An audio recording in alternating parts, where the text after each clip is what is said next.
vivre la parole. La parole aiguise notre foi. Elle approfondit notre connaissance de Dieu. Il y a étudier la parole et vivre la parole. J'ai préféré mettre vivre la parole, mais pour vivre la parole, il faudrait la méditer et la mettre dans ton cœur, afin de la vivre. Le problème de l'Église du XXIe siècle, c'est que nous avons gravé la parole, nous avons la parole parfois en nous, mais nous avons un problème pour vivre la parole.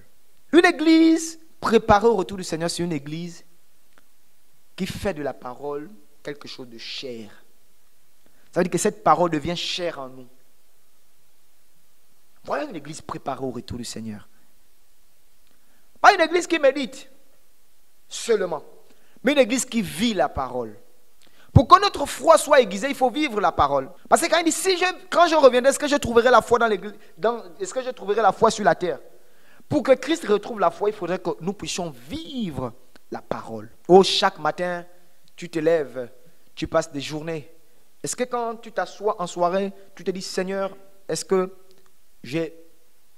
durant cette journée-là, j'ai pu exercer ta parole?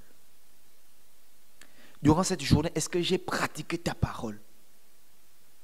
Est-ce que j'ai essayé de vivre comme ta parole? Et beaucoup vont se retrouver entre le fait d'étudier et le fait de vivre.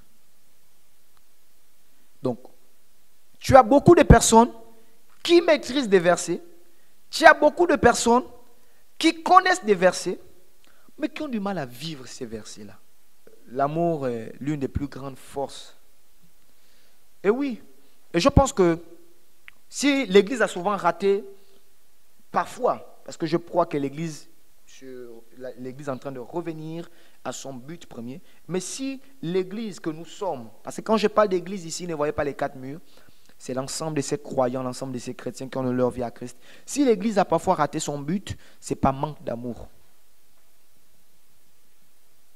Et vous savez, quand Jésus discutait, quand il disait, parmi les commandements, c'est aime ton prochain, ce n'était pas des païens qui le disaient. Et souvent, nous ratons l'objectif que Dieu nous a donné, c'est souvent parce qu'on n'a pas l'amour. Mais nous prêchons l'amour. Mais nous ne vivons pas l'amour. Et une église qui veut être préparée au retour du Seigneur, c'est une église qui doit vivre l'amour.